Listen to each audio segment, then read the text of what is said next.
Hello, my name is Patrick Allen, and I'm an interviewer for the Veterans History Project for the Library of Congress in Washington, D.C.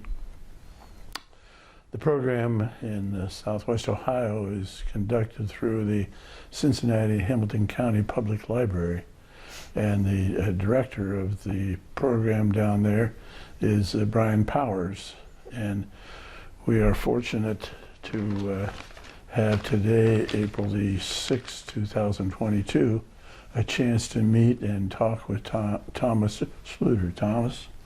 Hi, Pat. Thank you for doing this interview. You're welcome. And thank you for your service. You're quite welcome. Now, how do you go? Do you go by Thomas or Tom? Well, my mom, when she was mad at me, she'd call me Thomas, but most of the times, everybody else, it's Tom. We'll call you Tom then. Before we get into your military activities, let's talk about your family. When were you born? When I was born, September 29th, 1948. And where were you born? I was born in Cincinnati. Hospital? In Maple Knoll Hospital. It's no longer there. It's actually in Glendale, which is in Cincinnati. Okay. Suburb.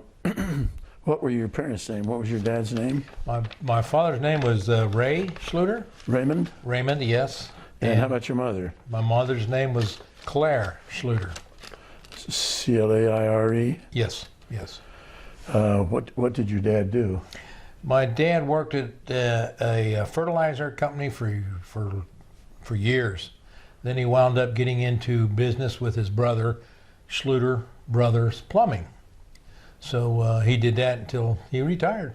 Where was Schlueter Brothers located? In Glendale, a suburb of Cincinnati too. They're still in business, but that company was sold to an independent person, but they still carry the name. Oh, that's nice. Even though we're not related with any of them any longer. That's nice. How'd your dad learn the plumbing trade? I don't think he took any school or anything on it. He just on a job training. He was pretty handy. He could do a lot of stuff. And his brother actually is the one that owned the business, and he worked hand in hand with him. All right, so they would both work on the same job, so he could learn what to do and how to do it. Yes, and then if they got to the point where one had to be somewhere and the other one had to be somewhere else, that worked out fine too. Dad could do it. Yes, yes. So when he retired, did he retire from the plumbing business? Actually, he got sick. He wound up with cancer. He was a heavy smoker, and that took his life at a very young age. He was 49 years old when he died. Oh, wow. Gee whiz. Your mom was still living then? Yes, my mother was still living, and it was kind of hard for her to keep everything going. So, but she drove a school bus too for years. I was going to ask you, which helped out quite a bit. If she worked outside the home, she was a school bus driver? Yes. For what school system? Princeton City School District. And that's almost a suburb of Cincinnati? Yeah, Sharonville in Ohio. All right. How long did she drive school bus? Oh, gee, she was driving school bus, I think, when I was still in grade school, and she just kept it up. Well, so you were born in Cincinnati, then where was the family living at the time? We were living in Springdale, Ohio. Another suburb of Cincinnati? Yes, yes. How long did you live in Springdale? Gee, I lived there till I went to the Marine Corps, and I guess in the mid-50s we moved there. I'm not sure just what year it was exactly, but my dad and his father and my uncle built this house, and that's what we moved into. And we lived there till I was already in the Marine Corps, and they were still living there. All right. So let me ask you this. Was your mom working outside the home when your father died from this cancer? Yes, she was still driving the bus. Driving the bus. Where'd you go to grade school? Went to St. Gabriel's Catholic School in Glendale, Ohio. And did you finish the 8th grade there? Yes, finished there, and then I went into Princeton High School. And Princeton High School was a public school. Yes. St. Gabriel was a Catholic grade school. Yes, sir. Was your family Catholic? Yes, Uh, what parish were you in? St. Gabriel's. Now, you had brothers and sisters, according to the information I have. Yes, I had an older brother. His name was Larry. His name is Larry. And Larry's what, about 74? He'll be 75 actually this July 24th. All right. And then I have a sister. Her name is Cynthia, and her birthday's February 22nd, I think. Then I have a younger brother. Is she about 65? Yes, she's 65. All right. Younger brother, David, he's probably 56. His birthday's July the 14th. And, well, he's the baby. I forgot Ray. He just turned 62 or 63 March the 29th. On the information you gave me, you have Raymond down as 64. Yes, okay. Ray was 60. No, Ray's got to be. He may be. Cindy 65, Ray 64. Yes, and then David. David's 57. Right. Is Cindy married? No, she's not married. She's divorced. She has two kids, a daughter and a son, and then she's got some grandkids. And did she take back her maiden name, or what's her married name? Her married name was Brock, and she still goes by that. All right. How about Larry? Is Larry married? Larry is married. He has two children that are grown, and he has, three grandchildren. Where does Larry live? Larry lives in Green Hills, Ohio. Is that Towards Cincinnati, yeah. almost a suburb of Cincinnati? Yes, it is.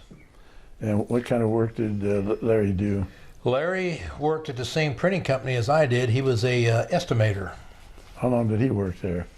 Well, I hired him probably in the mid-90s, and then he retired from there too, about a year after I did. All right. How about Cindy? Has she had jobs outside the home? Yes, she right now she's like a medical assistant. She goes to people's homes that need medical assistance or help, bathing and feeding and stuff like that. She worked for a home care Home care, business? yeah, that's what I should say. I should have said Do you that. know the name of the home care business? No, I don't remember. How long has she been doing that? She's been doing that for a good 10, 15 years now. All right. Did she go to nursing school someplace? She took some sort of classing. I'm not sure what it was or where or even when. All right. How about your brother Raymond? Ray now is driving a truck for a company, and he was in the printing business, but not with us. He owned his own little print shop. It was like a quick print shop, but he got out of that. He was putting more time in than what he was, making enough money out of it. So now he's driving a truck, and he's really happy doing that. Is the print shop still in business? No, it closed up. What was the name of it, do you know? Raymar Printing. And where did he get the Raymar? His name is Ray, and his wife's name was Mary. Okay. And how many children does Ray have? Ray has one daughter and 3 grandchildren. And how about David? David, he's not working. He can't drive at night, so he's works at his church. Through the day he cleans it and whatever else that the pastor needs him to do, he'll do that. But he's got eye problem. He can only see, like straight, and then at night he can't drive at all. So he's got tunnel vision, kind of. Yes. And yeah. And there's no cure for it. And he's restricted on his license. So he can't drive at night. Well, I don't know if it's restricted. He just won't do it, just for safekeeping. And he had 3 kids, and he's got 2 grandchildren. So where did Larry go to school? Did he graduate from high school? Yes, same school as I did. And how about Cindy? Cindy, I think she wound up leaving school in high school. Okay. And Raymond? Ray and David went to a Christian school, What was the name of that school? Cincinnati Christian. All right. Now, when did you graduate from? You did graduate high school, didn't you? Yes. Finished it? Yes. All 12 years? 1968. 4 days later, I was in boot camp. How did that happen? Were you drafted or did you No, enlist? Marine Corps wasn't drafting at the time, and I'm not sure if they still draft yet or not, but I was not a real nice guy at the time. I was always in and out of trouble. Nothing major, just kid stuff. And I thought I have to have a change in my lifestyle. All right. So I thought I was going to go to the Marine Corps, and I thought, well, I'll go to the Marine Corps. I'll teach them a few things. Well, that didn't last very long. What do you mean it didn't last very long? Yeah, maybe 20 seconds after I got inside the gates and found out that those guys really meant business. And it changed me. From that point on until I got out, I was a changed person. But you stayed in the Marines. Oh, yeah. I did my time. Why did you pick the Marines as opposed to the Army or Navy or Because I was a tough guy back then, and I was going to join the toughest, one of the toughest. Okay. I wasn't tough enough to be a SEAL or anything like that, but Marine Corps, it straightened me up quite a bit. Now, did any of your brothers go into military service? No, none of them did. My brother tried to join the Navy, but when he went to get a physical down in Cincinnati, they found out he had some sort of minor heart murmur, and they wouldn't take him. Now, which brother was that? Larry. All right. And the other two did not even attempt to go. So, how old were you when you joined the Marines? 18. So your parents didn't have to sign. No. Where'd your parents? Your dad was still living then. My dad was still living. They were still married together. Yes. And what did they think about your picking the Marines? Not sure. They didn't even really know till about a day or so before I had to ship out, because they didn't say nothing. All right. And then they really didn't have a whole lot to say to me. I think they were more upset than with me because I didn't say anything, and I did pick the Marine Corps. But they never really said too much to me, other than my dad said, "Just be careful." Had your dad had any military service? Oh, my dad was in World War II. And what Excuse branch was he in? He was in the Army. He was in a lot of the big battles too. Where did he serve? In Europe. Europe. Do you remember any of the battles that he talked about being in? Was he in No, the he really didn't talk about much, but I do know that he was in some pretty big ones. Was he in the Battle of the Bulge? Do you know? He was in the Battle of the Bulge, yeah. Did he have any military injuries? Did he have any Purple Hearts? No, he didn't receive any of that. All right. Did he enlist or was he drafted? Do you know? I really don't know for sure, but I think he enlisted. Because it was right after when World War II started. That's when he went in. Where was he living? Where he and your mom living at the time? No, they were not married at the time. They were just boyfriend, okay. girlfriend at the time. All right. Where did he live? He lived in Glendale, and my mother, I think, lived in Walnut Hills, Cincinnati. I don't know how they met. All right. Okay, so you decided you're going to join the Marine. You sign up, and where did you go to sign up? Cincinnati? Signed up in Hamilton here. Okay. And then when it was time for me to leave, which I said, I think it was 4 days after I got out of high school, I signed, actually a buddy of mine, we both signed up at the same time while we were still in school. We were going to leave like 2 weeks after high school got out. And for some reason or another, they told me I had to leave prior to him leaving. All right. And which was just so many days right after high school. I went back to the recruiter, fill out some paperwork. They put me and a few other guys from Hamilton on a bus, took us down to Cincinnati, went through all the physical stuff again, check you out from head to toe, and then put us on a plane and flew us to San Diego, California. That's where I took my basic training. And what base were you at in San Diego? I got there on June the 11th, 1968. What base was it? MCRD, Marine Corps Recruit Department. All right. Depot, I mean. How long were you there? Oh, it seemed like forever. How long were you there for your basic training? Weeks or months? I would say a couple months. Then I went to Camp Pendleton for my gunner school. Where was that? Combat training. Camp Pendleton, it was north of San Diego. Okay. And you had gunner training there? Oh, I had, yeah, all my gunner training, hand-to-hand, combat training, all of it. Then I got to come home for 30 days. And How'd you get home? Flew. Commercial? Yeah, commercial. Where'd you fly from? San Diego? Los Angeles to Cincinnati. Los Angeles. Yeah. How did you get from base over to Los Angeles to fly home? They took a bus, took us up there. All right. Yeah. And Did you spend any time in Las Vegas? Or Los Angeles? no more than I had to. Okay. So when you got home, what did you do? Got with some of my buddies and went out and just kind of tried to pick up where we left off, but everything was so different from that short time from high school to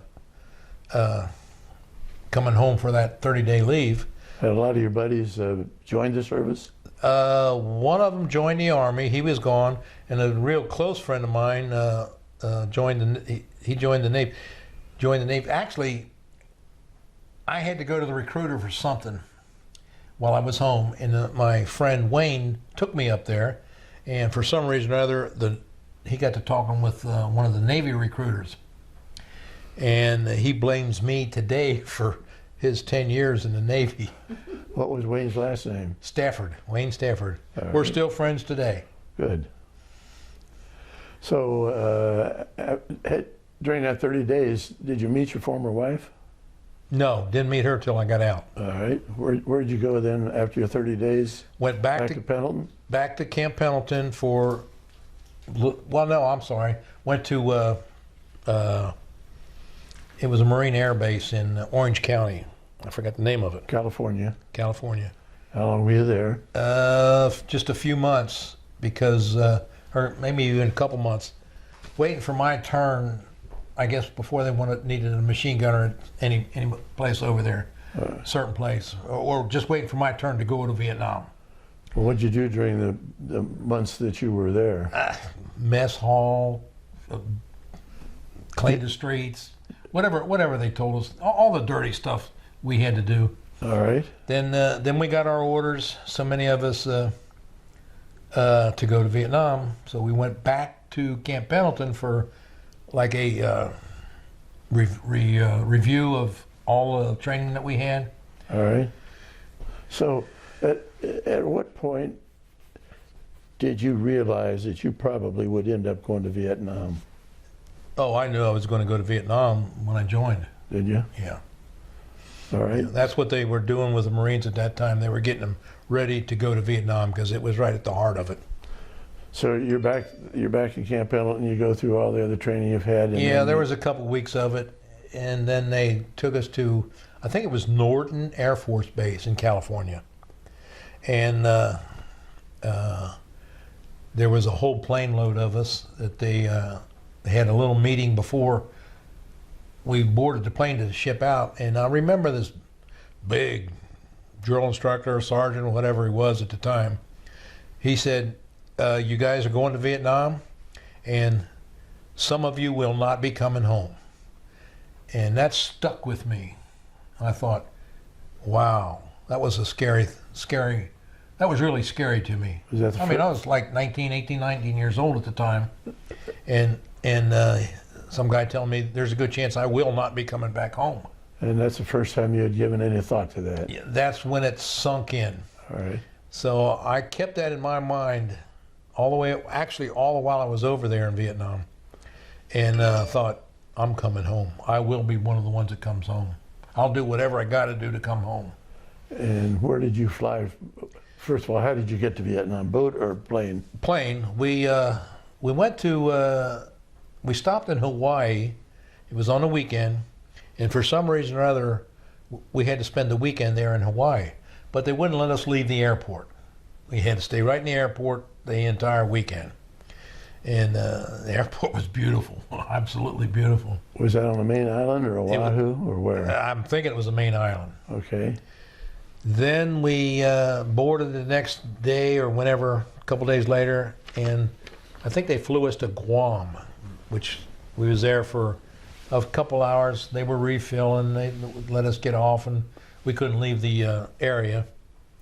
Then it went to Okinawa, where Okinawa we staged our personal, our uniforms, our sea bags and all that. And we was there, got a series of shots and everything. I'm not sure if we got them in the States or in Okinawa. All right. So I brought a map of Vietnam, and Now, I can't see the map at Oh, all. we can put it up here. Okay. I know that's what I'm gonna do.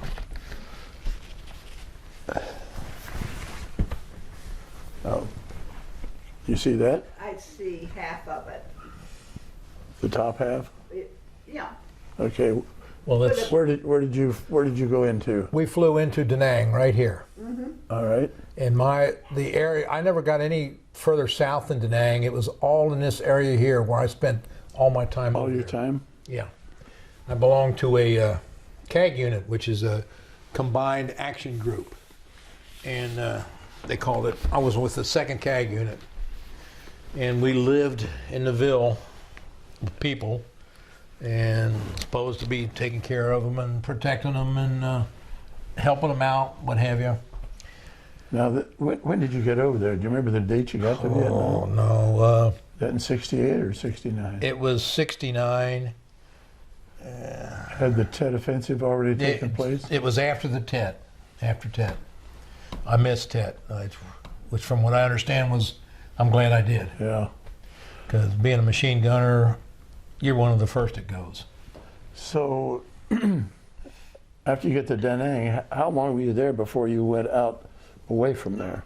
The next day, they shipped us out to the units that we were going to be assigned to. How far were you on your first That unit? operation away from Da Nang? Well, we went out to the 2nd CAG unit the next day. I think there's 3 of us that went. And it wasn't a couple days later we saw action. When you say you saw action, what happened? Were you in a village or were you in a camp or what? No, we was in a village, in the Ville. Remember the name of it? It was no. All right. Was it a large village or small? They were all kind of small. All right. Yeah, they weren't that big. And how did the people in the Ville treat you or act towards you? Some of them were okay, but most of them just wanted to steal whatever you had. Right. Anything. Anything you had, they wanted. How did you protect, you and the fellows protect yourselves from that? Kept it on anything that I wanted to keep, I kept on my body. So where did you live in the Ville? Do you have tents or were you No. living in homes or what? No, we lived in, just out. There was no place in to live. It was just out in the bush, really. And what were your sleeping accommodations? Lay down wherever was comfortable. All right. A lot of times. But then there was the head company. Some of us got to go back to the company one weekend out of the month. In that weekend, you could take a good shower. You could get some good clothes. You take your socks off and throw them in the corner, and they just stand there. Sometimes seems like. So how long would you go without bathing or showering? Oh, we would bathe in water. Clean off as On much a as river or lake? well, river, any place where there was water. Okay. It wasn't like I was filthy. All right. Well, I felt like it, but I was able to kind of clean myself off. And I had a change of clothes that I changed like maybe once or twice a week. But you wouldn't go there to bathe yourself without some other fellows being with you. Oh yeah, the whole Ville standing there watching you while you try to clean off. I mean, you don't strip down totally naked. Well, but I mean, as far as your buddies are concerned, were there some of those with you at the Oh, same time? yeah, they were around us. Yeah, Okay. they kept an eye. Good. You never did anything like that by yourself. You never even went to the barber by yourself. Did you have any contact with any of the villagers, talking with them or asking them to help you in any way? Well, I learned a little bit of the language, but as far as getting them to do anything for us, there were some of the younger females that would wash your clothes. I mean, And did you pay them yeah, we paid them. American money? MPC, which is, well, I always call it monopoly money. That's what it looked like. Okay. It's military pay certificates. It's not real. How would they cash those in? Well, they could cash them in anywhere and buy stuff with them. All right. And but we never had any real currency over there. They took it. They kept it. Well, tell me about, you're there a short time and you're out in the bush and you get, you have your first combat. How did that happen? Were you attacked in the village or outside the It village? was outside the village. We was attacked. Day or night? It was at night. See, we had to patrol quite often, and it was one of the patrols that got hit. So what were you patrolling? Around the ville? Around the perimeter. Did you have any wire or any protection around your camp? No. Tell me how this happened. Well, it was the Viet Cong that hit us. They're not like the NVA. The Viet Cong will hit and run, and if you can get them before they run, you've stopped them. Uh-huh. But if it was the NVA, they would go all out. They wouldn't quit to the last man. Now the NVA is the North Vietnamese Army. North Vietnamese Army, yeah. Could you tell the difference? Oh yeah. Were they dressed The different? North Vietnamese Army were trained. The Arvins was the South Vietnamese Army. The VC, they weren't trained. They were trained, but nothing like the North Vietnamese. Yeah. Yeah. Did they dress alike? No. No. Tell me the difference between The Northern NVA, they had black uniforms. The VC, they could have anything. They could be in their pajamas. They could have anything. When you were in the village or going through a village, were the villagers dressed just like the VC? Exactly. You didn't know if they were VC or not. Even the Arvins, which were some of the South Vietnamese Army that was with us, didn't really. I think they did know, but they wouldn't say. All right. Because I think they were scared. And when anytime anything ever really happened, the South Vietnamese Arvins, they kind of got back? lost. They hung back? Yeah. So I've had other guys tell me that the Vietnamese would try to help them during the day, especially in a camp, and then they'd be trying to kill you at night. You couldn't tell the difference. Exactly. That's true. And did you experience that? Oh, yeah. Yeah. There was a lot of the Viet Cong after a patrol or after a firefight that were hit were ones that you knew from there, or you met, or you knew they were in that ville. Huh. So did you do body counts after a I never did like that term, body counts. We counted. But a lot of the guys wanted to know, they wanted to take ownership of how many they got. And I thought, individual guys? individual guys All right. or our artillery that we'd have to call in once in a while wanted to know, say like the artillery, they wanted to know how many burns so they could get their body count. Uh-huh. And some of the guys I was with, they'd want to know how many they particularly killed. shot, They wanted huh? to keep a record of it. And I thought that's ridiculous. I didn't do that. Well, were the politicians in Washington interested in how many enemy your company or your group had killed? I assume because we had to turn in how many of our people were hit or wounded, or how many that dead enemies were out there. What they did with it, I really don't know. Back then, I was just a kid. Were you ever attacked by the North Vietnamese? Yeah. And you say they were much more trained. They were the Marines of the enemy. Vietnamese. Yeah. Can you give me any instance of when you were attacked by the NBA? Probably could, but I don't think I want to get into it really. Well, I mean, what was the circumstance? Were you again out in the? We would be out in the bush, out there, and they would start shooting rockets or start attacking, and And again, this is at night. Did they always attack at night? not a lot. Most of it was in the evening. Yes, after towards dark. Dusk. Sometimes it was even 2 or 3 o'clock in the morning. It was you never knew. You just had to be ready at all times. Well, I never went anywhere without my 45 or my 60 or I've even carried shotgun over there. Really? I didn't know what I was going to do with a shotgun. A double barrel or? No, it was a pump. Well, where'd you get your shotgun? They had it in the armory somewhere, and they let me take it. Now you said you also carried a 60. What's a 60? And it's a fully automatic machine gun. And how heavy was it? 35 pounds. It was gas operated, air cooled. And did you have occasion to use that sometimes when you were attacked? Yeah. Now, how'd you get your ammunition for the gun? Did you I wear always that? had that. Did you have bandoliers? And buckets of it. It was belt fed. I carried some. A couple other guys carried some. I had an extra barrel. Another guy had a barrel. Because those barrels would get hot, you'd have to change them. There's a lever on the top of it. You flip up, and you're supposed to be able to pull it out, but you can't pull it out. Too hot. It's way too hot.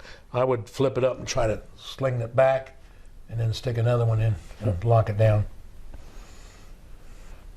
And you'd have to clean it, make sure it was clean, or it'd lock up on you. Do you have any idea how many rounds you could fire out of one barrel before it heated up too much? Well, it depends upon how.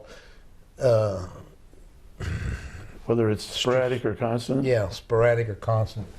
Sporadic, you could go, you could do pretty good. You can go through a whole firefight sometimes sporadic, but constant, not long. No. The barrel will get so hot it'll melt. Do you ever have that happen? Oh yeah. And then what? You flipped your lever and threw it? Yep. How long did it take you to put the new barrel back on? Just take it and stick it in there and lock it down. And you're ready to go. 5 seconds? If that long. You got to bring the gun to you to where you can get the barrel in that hole. Right. And then flip that lever down. How long was your barrel? Barrels were about like so. Okay. Now you say firefight. Now I know what that is, but somebody watching this video, That's 40 years from now, what's firefight mean? Firefight means you're shooting back, they're shooting at you, and you're shooting back at them. Did you and your guys ever go on the offensive, or were you defensive? Or defense, but we weren't supposed to shoot until we were shot at, and that was. I don't think anybody did that. I think there was no way I was going to wait for you to shoot at me before I shot you. So if you saw one of the VC or the NBA coming before they If they were carrying AKs, yeah, I would not hesitate. Okay. Did you have to use your 45 in any of the firefights? No, a 45 would be useless in a firefight. Okay. Unless the guy's standing from me to you or me to you, that wall. Okay. Did they all carry AK-47s? The Gooks did, yeah. The Gooks, Vietnamese.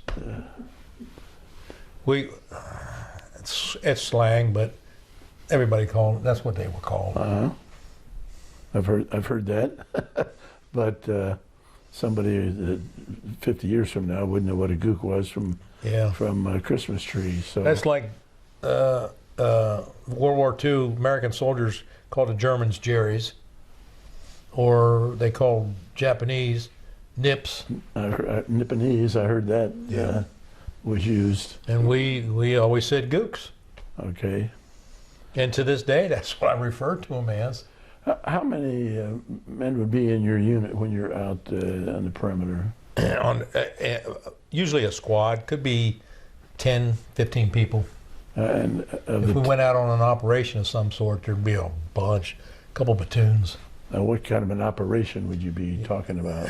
They'd say, we need to take this hill. All right. This platoon, this platoon, this platoon goes here, here, and here. And they knew that the enemy was on that hill. They would be on that hill, and they'd. Sometimes it took a day or two. Before you went up the hill, did you call in artillery at all? Somebody did, yeah. All Somebody. right. I didn't. I didn't do any of that. But I mean- artillery was used to kind of soften them up a little. Soften them up, and our artillery battalion that we used were the Koreans that were over there. They were good, and the Korean Marines you didn't want to mess with. Elaborate on that a little bit. They were mean. They were mean. They'd put you in your place if they felt like you needed it. All right. And did you have any Koreans in any of your platoons? No, they were all in the Artillery. artillery battalion back away from us. All right. They wanted to know who had burns on them and were they killed with artillery, or Okay. because they wanted to keep a body count. Were they good soldiers? They knew what they were doing. Would I want to bum around with them? No. But they had had the training and They had the training. they knew how to do what they needed to do. I think they were a lot like us, combat Marines. They wouldn't take no crap off anybody.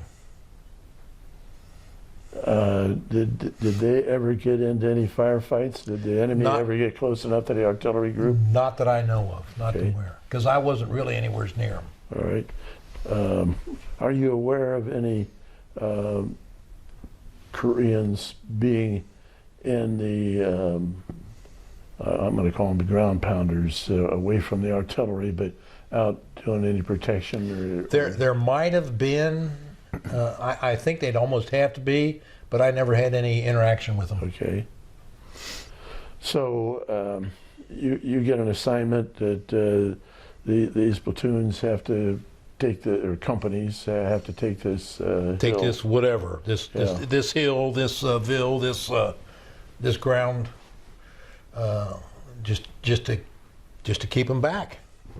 So what kind of uniform are you wearing? Are you camouflaged at any? Green camis. Okay. And when you're out on this, do you have a backpack and? No, I had a flight jacket, a helmet.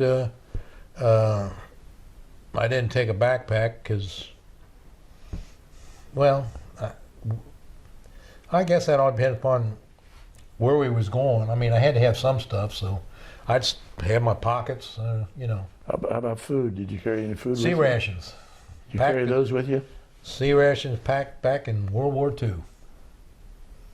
We were eating leftovers. I'm serious. You're eating leftovers from more than 20 years old. Yep, from World War II. Can I ask you whether it was any good or not? It was filling. There were like a pack of cigarettes in there. Consisted of 4 cigarettes and a little, looked like a sample thing. And I smoked back then. Sometimes you could still smoke them. Sometimes I'd take it out and it just fall apart. Crumble, huh? Yeah. Well, what else? And they give you a little pack of toilet paper. About 3 we'd say- sheets? 4 or 5 sheets. I'd tell the guys, or we'd talk about, well, you save it up for a week and you can use it. Yeah. So there were fun times and there were some Bad times. very bad times. Well, when you're assigned to take a hill, are you carrying your machine gun? Yeah. And were there any other machine gunners in your group? Not in this, no. But there were other machine gunners, but not right with me. Was your machine gun totally handheld, or did you have a tripod you could put it down? It had a tripod, a bipod. I mean, it two. Two legs. Two legs, but sometimes they got in the way. And if I did have have it on there, I'd have to hold my hand down on the top to shoot because it would want to raise up. Oh, okay. And I was a left-handed shooter, and them rounds would come out right past my face, sometimes hit my face, and they were pretty hot. I'll bet.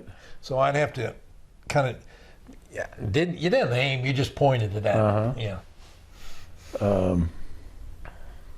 That's the only thing I do left-handed is shoot, even still today. Would you, when you have enemy in front of you, are you shooting at their legs, at their body, at their heads, or what are you trying to do? Or are you just trying to stop them? If you've wounded them, you still got the chance of you being shot. So you don't want to wound them. Did any of them carry grenades, or did they have any mortars with them? They had mortars, but not. I mean, they would shoot mortars at you, and they would shoot little rockets like at you. Grenades, I don't remember grenades. We had grenades. And did you, when you were going up a hill, would you have grenades? I usually had 4 of them. You know, it's a funny thing about it. We got a radio message from headquarters saying, if you have lot number M0006, whatever, on your grenades, do not use them. Come find out why is once you pull the pin and the spoon flips, it ignites right then. I had 2 of them. Oh, gee. But you'd gotten the warning before. Got the warning. So what'd you do with them? Turned them back in. They got rid of them. When after a firefight, did you yourself check any of the VC or the NVA to see what kind of weapons they were using? Well, 90% of the times, 99% of the times, they were AKs, which they got from, I believe, Russia. Yeah, probably. Did I? Not as much as designated people did. All right. In your squad, did anybody have that responsibility? Yeah, there was somebody. Okay. Somebody had to do it, yeah. In each squad? Yeah, each squad, yeah.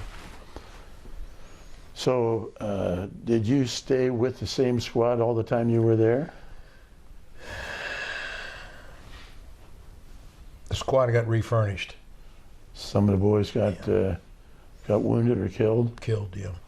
I got to the point where I didn't want to know anything about the new guys coming in other than their name, their rank, what they were supposed to do. I didn't want to know anything about their personal life, family or anything else. Family or anything, just because they'll be gone tomorrow. Right. Could be.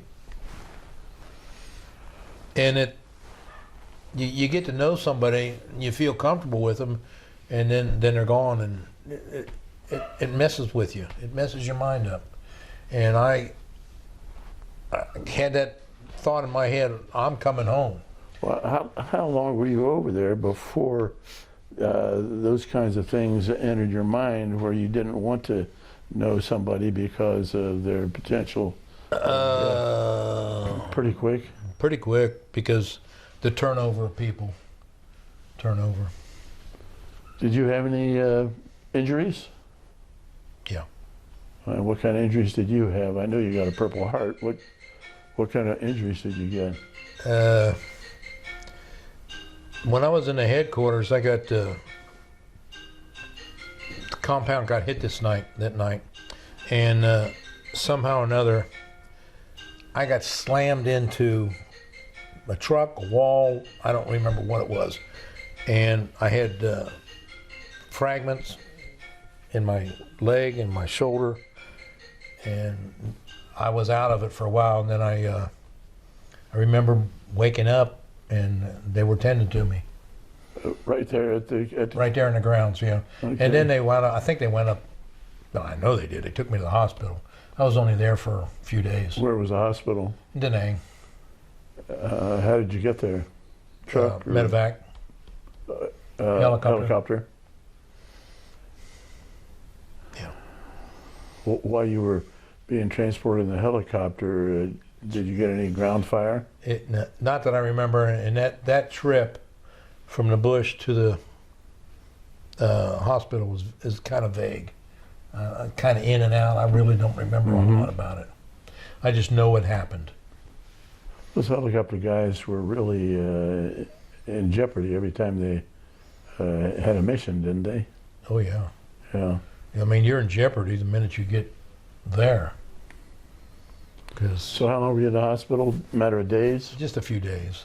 Then I went back out. I stayed at the headquarters for a while. I don't remember how long before they sent me back out. So headquarters was in Da Nang.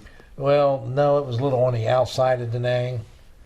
And I mean, it was a compound that was outside of the main. See, I was with the 3rd Marines.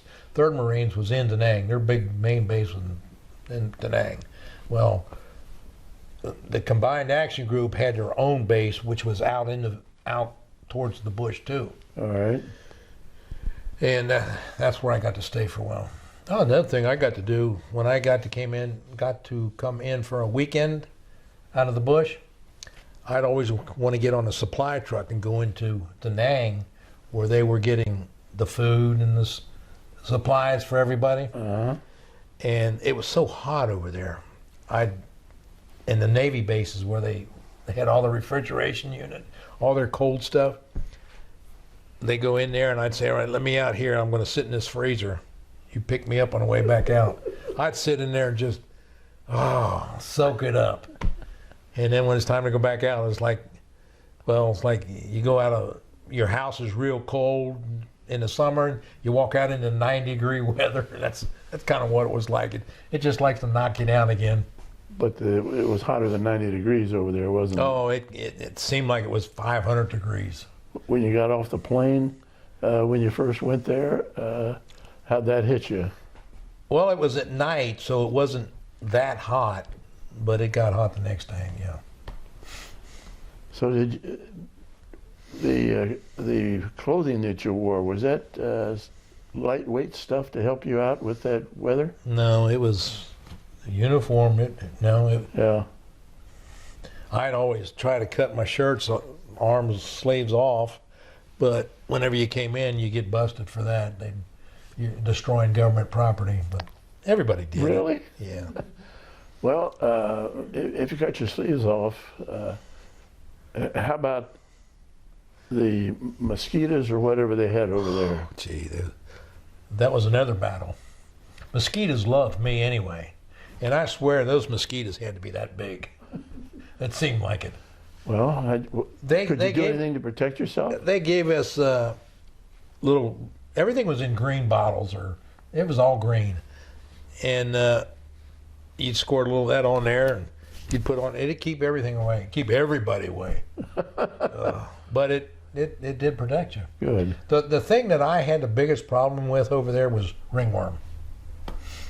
So how did that happen? Well, they give you pills for it. Okay. How would you get ringworm? Eating their food, drinking their water. I had it quite often. I get rid of it and get it right back. I had one great big ring right there and had them around my waist. Why would you get around your waist? Because it was tight and you had your belt? I don't know. Okay. Did you have any firefights in the villages themselves? Yeah. In the evenings, at night. Where would the They'd come out of the huts. come out of the huts? Yep. And you'd fire into it, and sometimes there were people would get wounded or hurt that didn't have anything to do with Civilians it. that didn't have anything to do with it. Yeah. But at night you couldn't tell who was good and who was bad. But here again, I was going to do what I had to do to come home. Right. When you're out on patrol, did you come across any kind of booby traps or Yeah. bungee sticks or? Seen not as many. I've seen bungee sticks, but not very often. Booby traps. Yeah. What kind of booby traps would they set? We used to have what they call the law.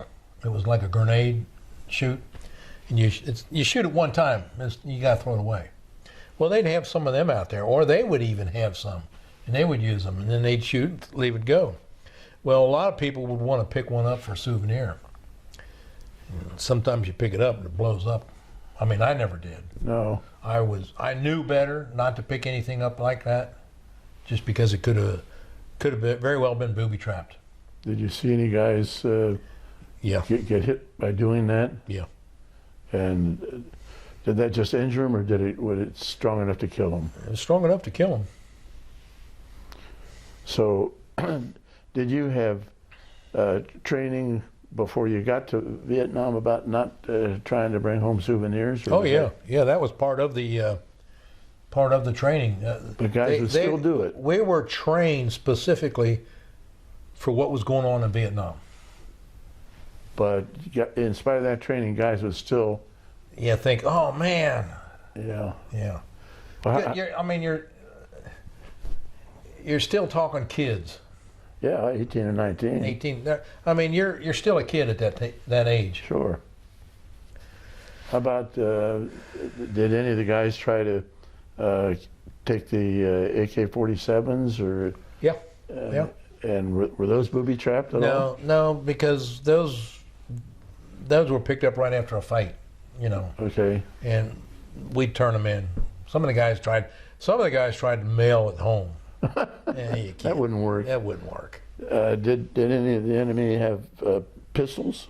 They carry pistols? The enemy? Yeah. Yeah. I think so. It's been so long. I Some of know. that stuff has fell out of my ears. We should have done this 20 years ago. So, do you have any recollection of how many first of all, how long were you over there? Year. So during that year's period of time, do you have any idea of how many firefights you were in, an approximation? No, Would, quite a few. could it be one a week or two a week or? Sometimes more than 2 a week. Mm-hmm. And I just thank God that I did come home. well, I'm pleased that you did too, and with the terrors that you had while you were over there. Let's say on any particular action for your squad of 7 or 8 guys, did you have any actions where you were the only one in the squad that survived? No, Okay. no. There was always quite a few of us that would come back, but Mhm. you'd miss a couple of them. Yeah. I'll tell you something I used to do too. I said I'd go into Da Nang with a supply truck. If the supply truck did leave and they forgot about me or something, how I was going to get back out there, I'd steal a Jeep. Steal a Jeep. Steal a Jeep and just drive off. And when you got back to where you were going, I just did left you it sit. You left it sit, and nobody knew who drove it out there. No, never was ever said. And there was no keys to it. You just flip 2 switches together and engine starts and put it in first gear and you take off. They're all standard shift. And you didn't know who the Jeep belonged to or anything I didn't else. care. You I didn't just care. needed to get I back. had to get back before they closed the roads. So how did they close the roads? Well, you wasn't allowed on them anymore at a certain time. And then they would sweep them the next morning. Now, what do you mean by that? Check them for mines in the Mines. roads. All right, what kind of mines would they use? Landmines. Blow a Jeep up, blow a truck up. You'd have to have contact with the top of the mine. Yeah, you'd have to run over it. Uh-huh. You ever experience any of those during the day? No, I've heard them, but I don't remember ever seeing Right. one. Not actually blowing up. So about what time of night or evening would they close the roads? Dusk? Yeah, right before dusk. They didn't want you to go out. I mean, sometimes you had to, but they warn you. You know, What would be a had to situation? medical emergency, something like that. All right. Just to get back to where you're supposed to be, where you should have been in 3 hours before. Yeah, they won't let you go. All right.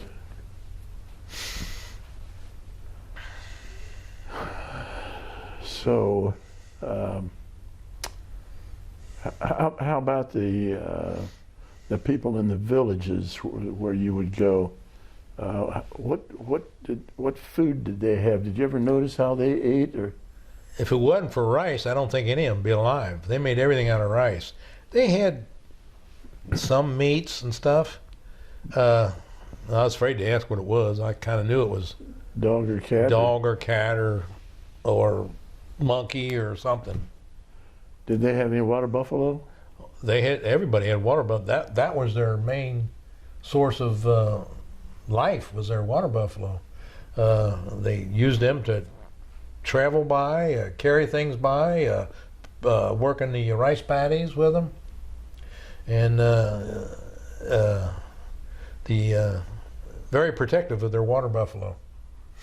If any of the military guys shot a water buffalo, was that bad news back at headquarters? It was bad news for the Vietnamese, yeah. And yeah, we did.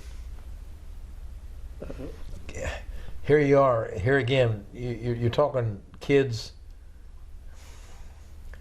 get a little excited, shoot a water buffalo, think it's funny. Okay. Which it isn't. Today, Right. I regret some of the stuff that I did do while I was over there. You shoot a water buffalo? Yeah. How Stole about a Jeep, stole Jeeps. no? That still in the Jeep didn't affect the enemy, but No, it didn't. water buffalo could affect yeah. the enemy and the natives. Could, very well, yeah. How about tunnels? Did you ever have any experience with tunnels? I've seen them. I couldn't get in them. You were too big. I was too big. Yeah, they weren't very big. I mean, I don't know. I don't see how those dudes got in there so fast. But we've kind of flushed them out. Well, were they easy to see, the tunnels? No. You could walk right over top of it and not even know it's there. And if you walked over the top of them, would they pop up behind you? You ever have that experience? I'm sure they have. No, I didn't have that experience. No. Did you have anybody in your squad that would go down into those tunnels? Not my squad, because they were all too big. All But right. there were designated people that would do that. There's a guy that I have lunch with every now and then. Well, there's 3 or 4 of us that were in Vietnam at the same time. He was one of the tunnel rats. That's what they called the guys that went down. Tunnel rats, yeah. Have you talked to him about those experiences? He's a funny guy. He stole Jeeps too. We got that in common. I interviewed a fellow that was a tunnel rat, and he would only go down about 20 or 30 feet. Is that what they would do? Yeah, they didn't want to go too deep because there could be hundreds of guys down there. I mean, they had boards up with areas marked off and everything else. And that's how did you learn that? Pictures that they'd take, Okay. I'd see them. I was amazed. I was amazed how intelligent them stupid people were. Well, somebody had to be engineers to put those tunnels together and support them. Mm-hmm. Well, the ground over there, was that mostly sand or loose dirt? It was dirt, loose dirt. The hills were, pretty good. The lowlands were pretty damp because that's the rice paddies and everything. During the year that you were there, did you experience any monsoon periods? Oh yeah, lot of monsoon, a lot of rain, and it was miserable, absolutely miserable. To me, there was nothing nice about Vietnam, weather or anything. Have you been back? Never will go back I either. was going to ask you if you had any desire to go back. No, none whatsoever. I have nothing but bad memories. What did you use to protect yourself during the rainstorms? Did you have a poncho or? Yeah. A lot of times it wasn't with me at the time, but Okay. you get soaked. You just gotta deal with it. Do you have any foot problems because of Yeah. the rain and the wet? Yeah, I did. What kind of problem did you have?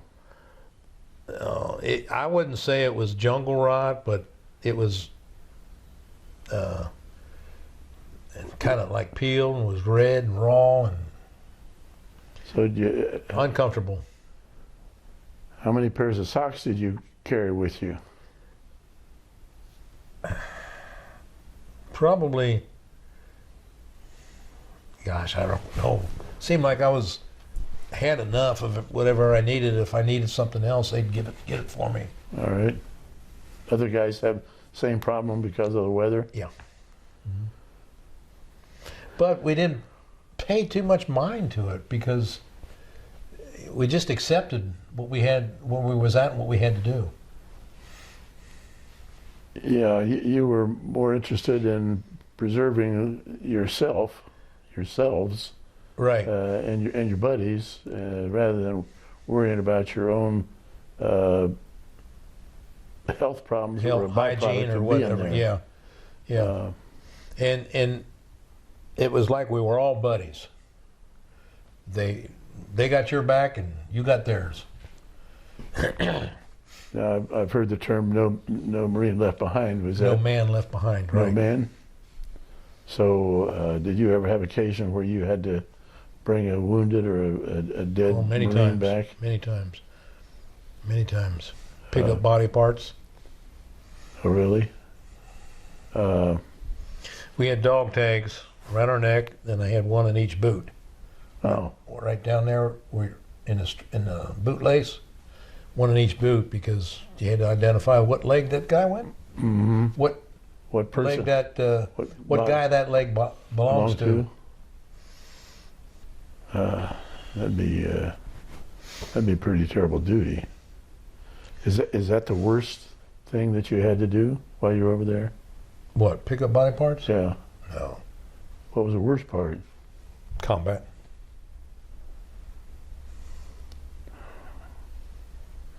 Did you ever have any close calls when you're out there in a Big guy's firefight? right next to me. Get hit right between the eyes. Did you see where that shot came from? Mm-mm. No. Did I were didn't you- even know he was hit. Till I turned over when we was talking, and he never said nothing. 1 second you're talking, the next minute He's gone. the next second he's gone.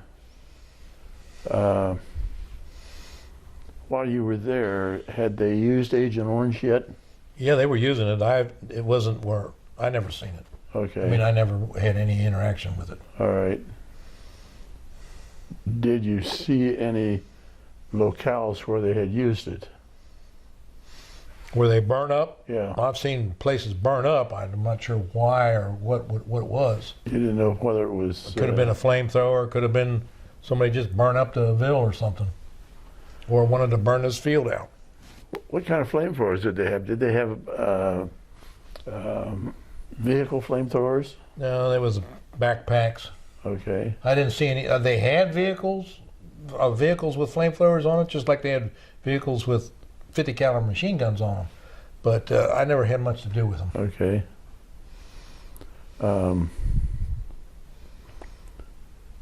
The saying "war is hell" is so true.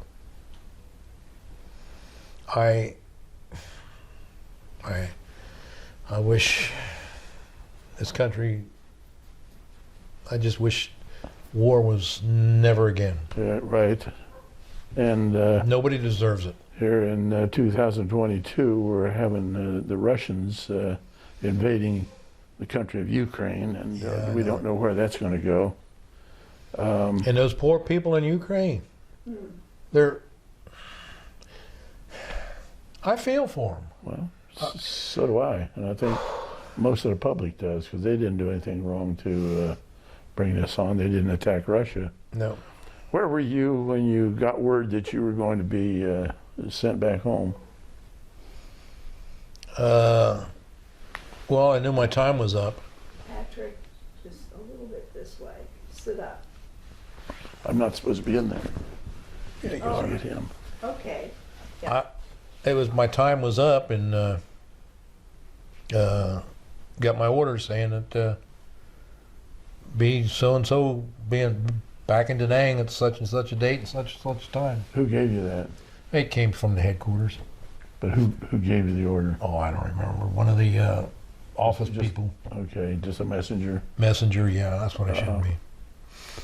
So I packed my gear up, what I had, and I took off. Got to the airport and went through some sort of detox, I guess you want to call it, but wasn't good enough. Debrief you or what? Or Briefed you, yeah. And did they spray you to get rid of any bugs you might have? No, I don't remember that. They might have. I don't remember. What I remember was saying they told us to go through this tent. You got anything in there that you know you're not allowed to take back with you? You throw it in a bin right there. They were talking drugs or any type of ammo or what have you. Throw it in there, come out the other side. They had dog sniffers on the other side.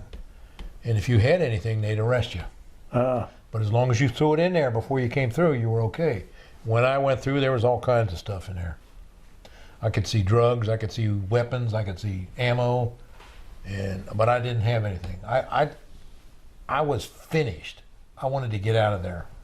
So what kind of drugs did guys have? Yeah, somehow they had pot. They were smoking pot. I don't know where they got it or how they even got there. Did it ever affect their performance that you could see? I think it did. Some of them. Mm-hmm. How about alcohol? Did you have any beer? Or So they had it there, but the only time you could get to it is if you was in a rear, the headquarters for like a weekend, and they had in the men's EM club, Lister Men's Club, you could get beer. Did you drink beer at all? No, I never drank it at all. Okay. I didn't. I never wanted to lose focus of where I was, what I was doing. I was always on the alert, or I tried to be. While you were over there and behind the lines, did you ever have any USO come over? They were there, but we weren't allowed to go. Why was that? I don't know. They wouldn't let us go. The biggest thing I can remember that I enjoyed the most when I got to go to the rear headquarters was a trip to Da Nang to sit in the cooler for a while and take a shower. That felt so good. And you go in this big tent, I don't know if you've ever seen in MASH, but You're right. they got a screen from here up. Yeah. Well, that's the way it was there, and there were, Lord, 15, 20 showers total in that tent. And these gook women coming through, picking stuff up, cleaning. You're standing there, stark flinging naked, taking a shower. Didn't faze me one bit. I just kept washing. Was there any time limit on how long you could stay under the shower? Not that I can remember, no. You stayed there as long as I stayed there as long as I wanted to. And it was hot water, obviously. Well, yeah, it was hot. I mean, it didn't have to be a hot water heater. It was just hot because it was in a big tower type. Okay. They pump it up there, and the sun would heat it. All right. So how long were you in Da Nang before you were transported away? Home? Yeah. Oh, I think it was within a couple days. We didn't go home. We went to Okinawa. They gave you some more shots, and you picked up your gear. Then you went home. And then So you went to California, was that your best day in Vietnam when you got on the plane to leave? come home. Yeah. I was relieved, and I thought, thank God it's over For you. for me. So you went to, did you go to Guam and Hawaii? No, just went to Okinawa, Okay. and then I think they stopped somewhere to fuel before we landed into California, and landed at El Toro. I was there for a couple days. El Toro, that's where I was before I went over to for a month or two. Okay. El Toro Air Base, and it's a Marine air training base for flyers. How long did it take you to get from Vietnam over to El Toro? Gosh, seemed like, Was that days or hours well, no, it was more than just a day because we had to stop. for fuel? Yeah, and we stopped in Okinawa there and was there for a night or two. When Then- you were in Okinawa, did you have any communications with any of the natives there? No, not really. I do remember this boot lieutenant was going to Vietnam as I was coming back, and he was coming this way and I was going this way. And I walked past him and I said, Lieutenant, kind of like that, like, hello. He stopped me. He said, what are you supposed to do when you see a superior officer Marine? That rubbed me the wrong way. Okay. I turned around and looked at him and I said, listen here, you boot. You haven't been through what I've been through. You're going to go through it. I don't want to hear anything about superior officer. I said, there's your salute. I turned around and walked away. He turned around and walked away. Uh-huh. Yeah. Those might have not been the exact words, but that was what the gist of it. Yeah. Yeah. Who the hell do you think you are? Yeah. Right.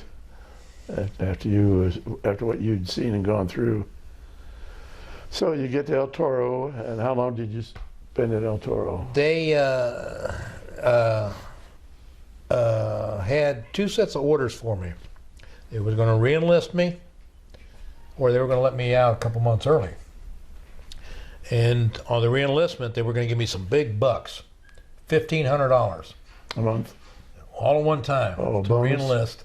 A bonus? Bonus, $1,500. I mean, that's chicken feed today. Well, anyway, and they were going to send me to drill instructor school. Give me sergeant, send me to drill instructor school. What rank were you already? Corporal. So they're going to up me one So when did you get raised to a corporal? when I was over there. While you were there? Yeah. Yeah. What did you go over there as? Lance Corporal. But anyway, they're going to make sergeant out of me, send me to drill instructor school, or take the other set of orders and be finished with the Marine Corps as far as active duty. I pushed the sergeant's money and drill instructor school orders away, pulled the release, signed them, and got out. Then I said, I asked the guy, he said, well, there's a bus leaving about 3 hours to go to the airport. You can wait for that, or you can get a cab out there. I thought, I ain't waiting 3 hours. I'm getting out of here. I paid the guy $25 to take me to the airport, which was quite a distance. $25 back then was a lot too. So he takes me up to the airport, and I'm sitting there waiting. 3 or 4 hours later, I see the bus coming in with all those guys. So you wasted $25. I wasted $25. There was another guy that was with me, and they told us, when you get home, you land in the home airport, there's probably going to be protesters or people that are going to say some things to you. There's me and another guy, which I didn't know this guy at the time. He said, your last set of orders, do not say a word to them. Just ignore them. Keep on going. I thought, okay, I can do that. After what I've been through, that should be a piece of cake. So we landed into Cincinnati. Did you have a uniform on? We both had our uniforms on. And I forgot this guy's name. I only knew him from flying from California to home and never seen him again. Well, didn't they suggest that you put civilian clothes on, or did you have any civilian clothes? I didn't have any. All right. So we landed in Cincinnati, got out there, plane was carrying our stuff out. And sure enough, there was these protesters. They called us a bunch of names and told us we were baby killers and kept it up, kept it up. We kept on walking, and I'm thinking, I was getting madder and madder by the minute. Then I think there was either 4 or 6 of them, I'm not sure. They got in front of us, and they spit on us. That was the straw that broke the camel's back. We tore into all of them, beat the snot out of them. Oh, all of them. All of them. Security came, got those guys and took them off, told us, let us go.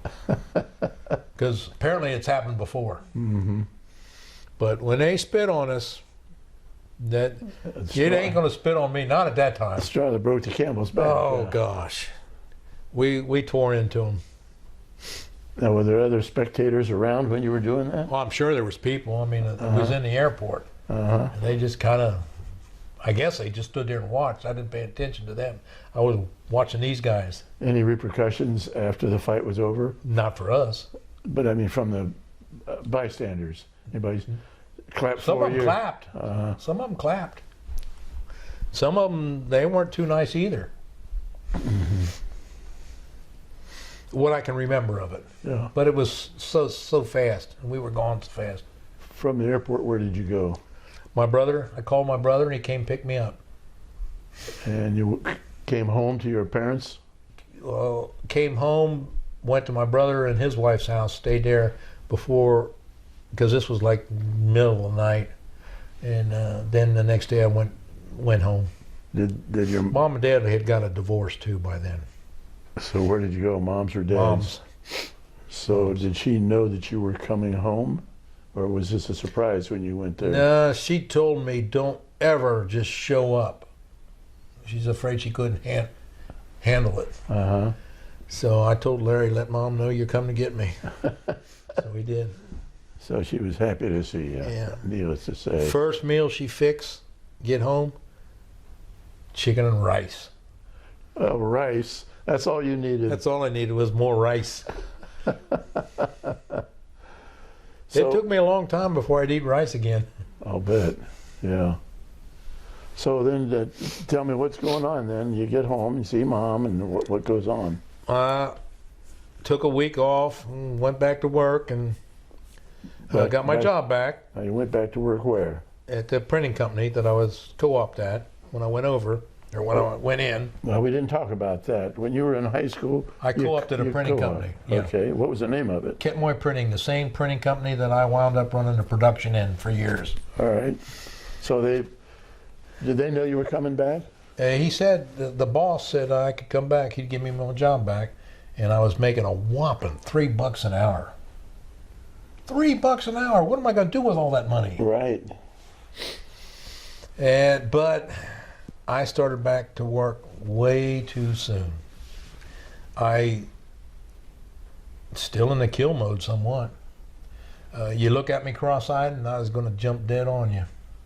Well, there was this older guy was there, and he and I got into it bad. And I mean, there were no fights or anything. I mean, neither one of us hit each other. No fist fight. No fist fight or anything, but we had some strong words. He wound up leaving. Then there was this other guy that Leaving the company? yeah, he quit. He didn't want nothing to do with me. I don't know why. I mean, You're such a nice guy. I was such a nice guy. then I was this other guy. He was running a press. This was about a year, maybe about a year later. He and I got into it, and I wound up getting fired. Was there a fist fight involved in that one? Yeah, there was some pushing and shoving a little bit. Yeah, Okay. and I got fired, which was probably one of the best things that happened to me because I went down to Cincinnati and learned more about printing. Then about a year later, he called me, asked me if I wanted to come back. How did you learn more about printing? I was a pressman. I ran a press and learn the ups and downs of printing altogether. Well, how did you do that? You get fired from one job, and then you go learn more. Where was that you were doing this learning? To be a pressman. A pressman in Cincinnati. Where? Berman Printing. Okay, that's Berman Printing. Then later on, I don't know, maybe not even a year later, and he called me back, wanted to know if I'd be interested in coming back. So I went back, talked to him, and I had calmed down some. calmed down, acclimated to the lifestyle that I was living at that point. I wasn't so jumpy, and I was married at the time. So when did you get married? Shortly after I got out of the service. Was this a gal that you knew in high school? No. Somebody that I met. Well, anyway, So you go meet him, and I met him and came back to worked part-time for him, and he wanted to see what I knew. And he was amazed, so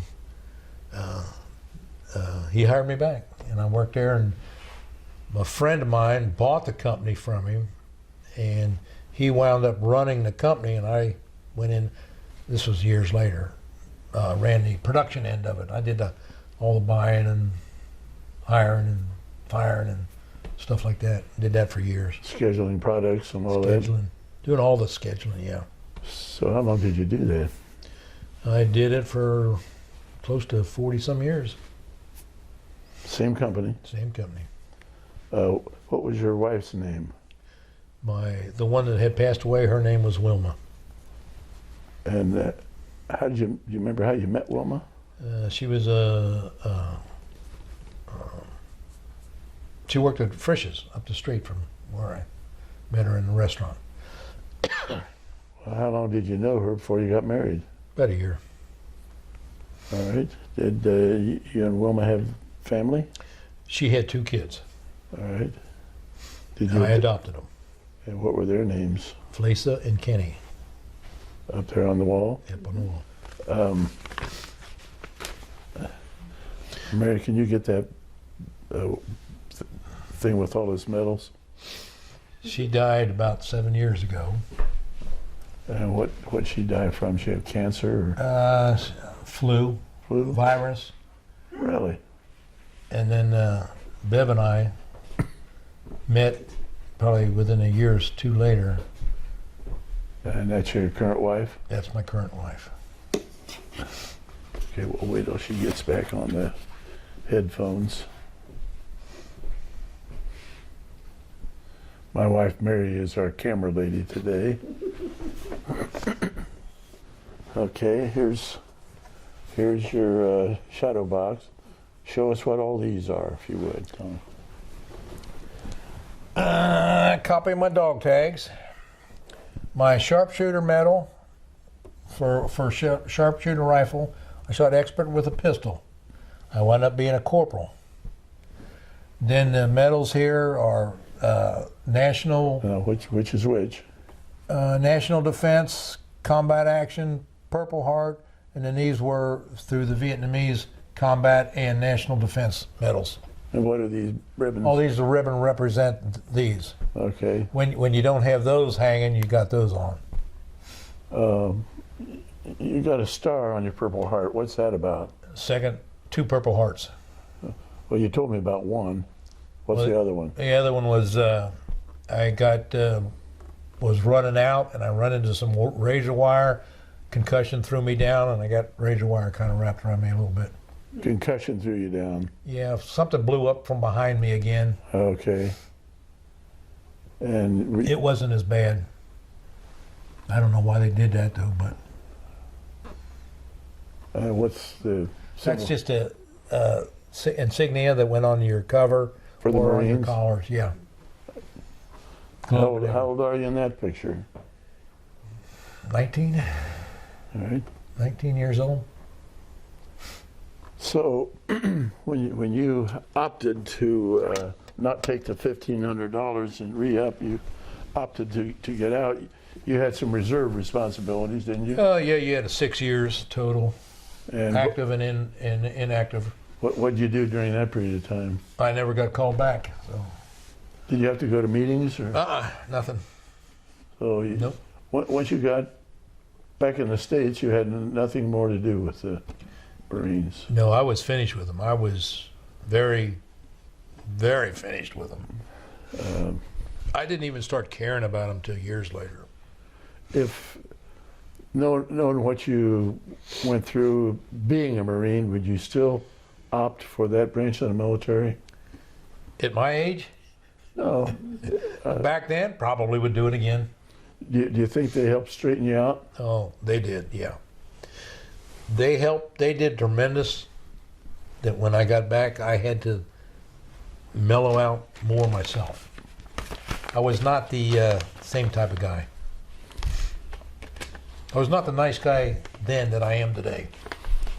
I know what a nice guy you are today because I see you at the meetings.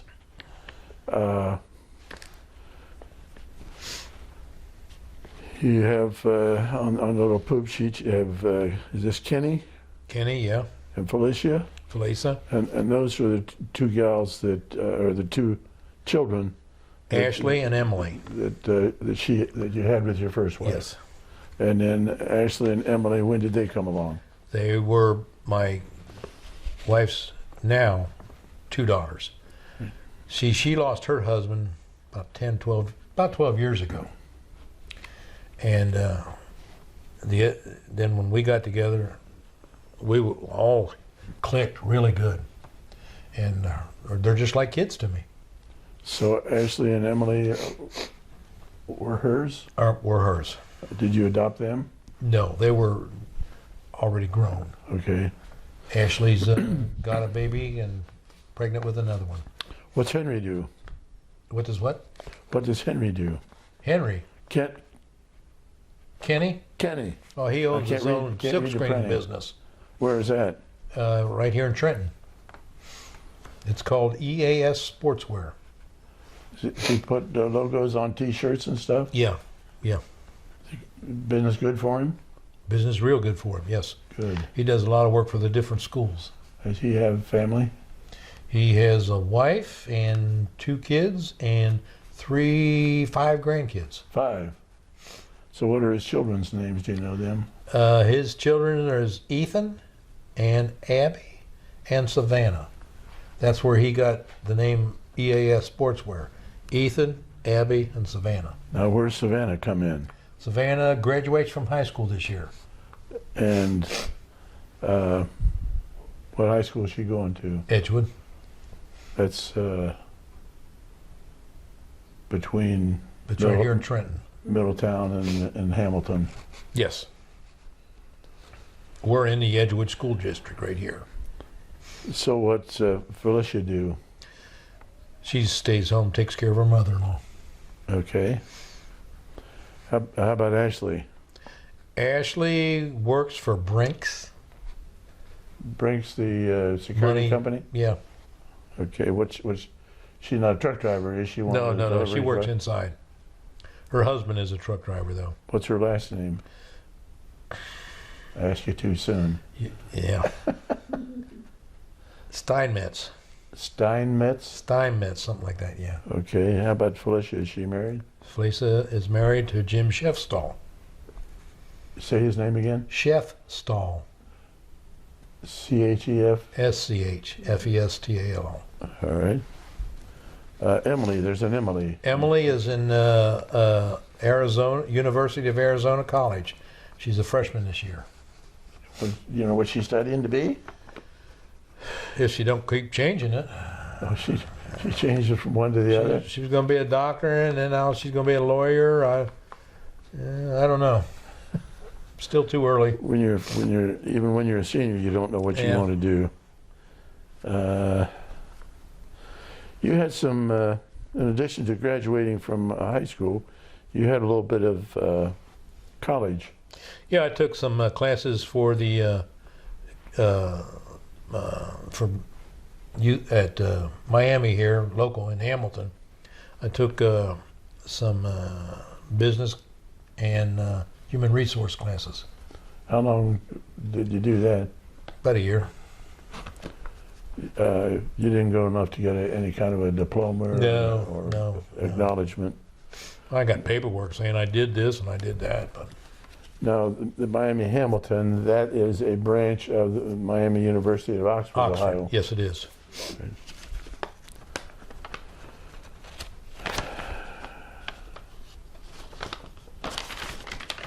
I'm just checking my papers to see if there's anything else I need to.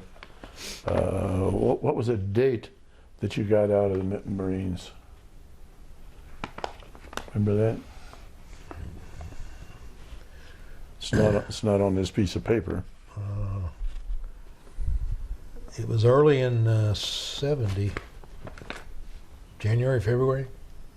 In the 70s? Yeah, 70. Yeah. What was the date that you got back to California from Vietnam? Shortly before that, probably a week or so before that.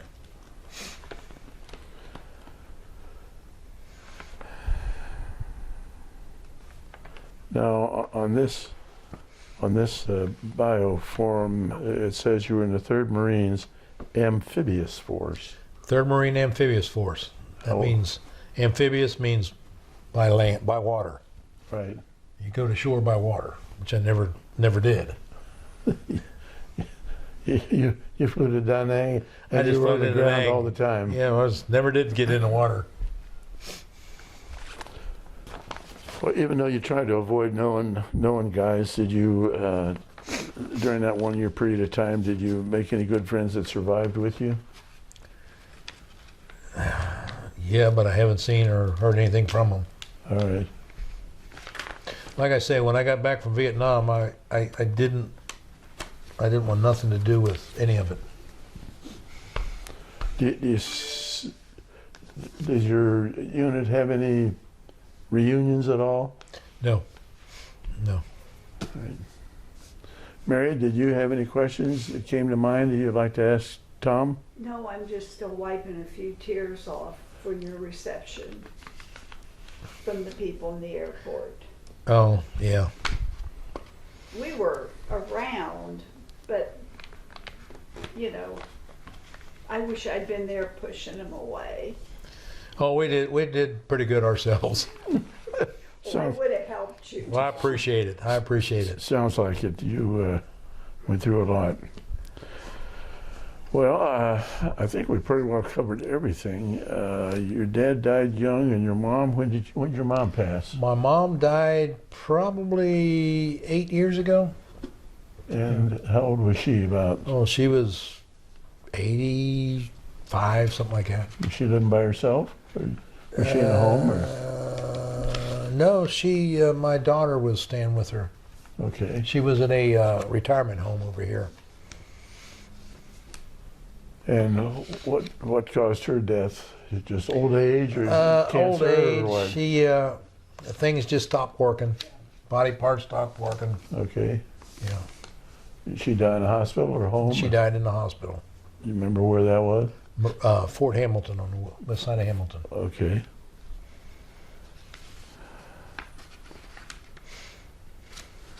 Well, I can't think of anything else. Is there anything about your experiences during your service or after your service that we haven't talked about that you think that somebody 50 years from now might be interested in knowing about your experiences? Well, when after my first wife died, I was not a happy camper for a long time. Then I met Bev, my present wife. She literally brought me back to life. And we do everything together. We work on the houses. We flip houses. She likes to ride a motorcycle. I got a motorcycle out there. What brand? Harley Davidson. It's a 103. That doesn't mean anything to me. Is it It's a a Gold big one. Wing or? No, it's a Heritage Softail. And she likes to ride. We just, we'll take off in the summer and just keep riding. Or we'll be working on a house, or we'll be working in the yard. She just loves, like me, just to keep busy, keep doing things, which I like to do too. All right. I mean, I'm 73 now, and like I say, You've seen the floor and seen everything else I've been doing. Well, how's your health? Health is really good. I'm not on any medicine other than some vitamins and a cholesterol medicine, but my cholesterol's way down there. Everything else is pretty good. And how about Bev? How's her health? Bev's health's real good too. That's a blessing when you have your health. I thank God daily for my health. I thank God daily for me being home. Where you went to Catholic grade school, was your family Catholic? They were Catholic. Do you practice religion at all? I go to Calvary Christian Center down here. With Bev? Yeah, Bev and I do, yeah. Okay. How long have you been a member there? Gee. Since you got married, or? No.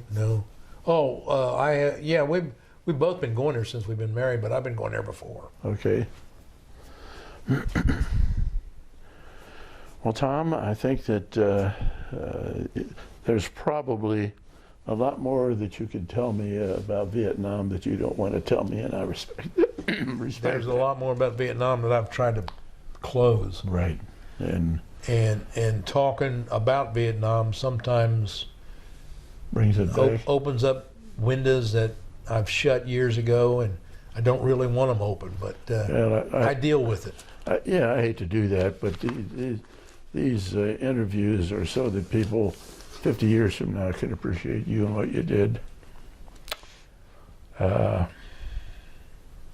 just wonder where those 4 or 6 guys are doing today that we got into with at the airport. I wonder if they respect the military any more than they did. They might. I don't know. Can you tell me without any problem what the worst event you had over in Vietnam was? Was it attacking a hill or protecting? Well, there's a lot. The one thing that really stands out is the guy that's sitting next with me, and I look over and he's gone. Oh, okay. Now, were you out on patrol or sitting in camp? Or? We was on patrol, but we was sitting and resting, taking a break. After he got killed, did the squad get the fellow that had shot him? Do you know? I don't know. We don't know which one actually shot him, but we did what we had to do. Yeah. Were there a lot of them out there at the time? Well, there was a few. Yeah. A few. I don't know. A few could be 3 or 4, and a few could be 20 or 30. I'd say 20 or 30. Uh-huh. Some of them, a lot of them ran off too. How many were with you and your friend that got shot? How many of your guys were there? I think there was about 15 or 20 of us. Is that a company? No, companies of hundreds. It was a couple of squads. A couple of squads. All right. Well, let me thank you for your service and All right, thank you Pat. for this interview. Okay. Thank you for coming. You're a good man.